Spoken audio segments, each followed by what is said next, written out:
Back in 2009, we had a problem. Following years of rollercoaster milk prices, squeezed profits and failing infrastructure, we come to a crossroads in the business, and we had a choice to make. Do we continue milking cows, or do we sell up? Do we stay, or do we go? But you don't make huge life-changing decisions or buy big gear like this overnight. It usually takes a number of years of creeping change and realisation to influence your thought process. So it's worth just rolling the clock back a few years to work out how we got here. We farm 3,000 acres here in beautiful southwest Scotland, and for over 90 years milked 120 Ayrshire cows alongside our beef and sheep units. A third generation farmer, the dairy cows have been my dad's passion and a huge part of his life for over 40 years.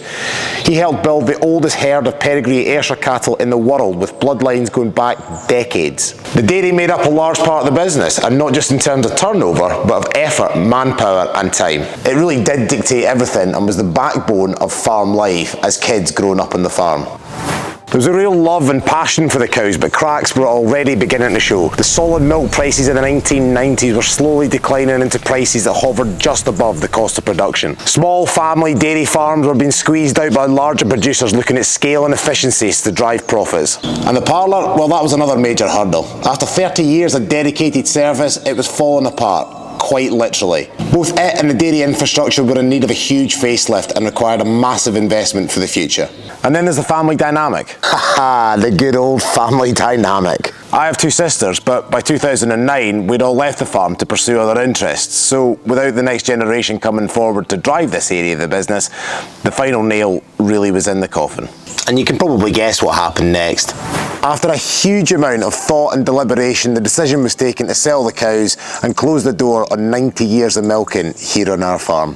Despite a passion for the cows and a great knowledge of the industry, the numbers just didn't stack up. Milk prices were too volatile, the investment was just too big, and the type of farm that we have here meant that we just couldn't compete with the bigger players in the game. And this is an increasing trend that we've seen here in the UK over the past 30 years, and where the number of dairy farms are actually down by 70%, yet milk production is up.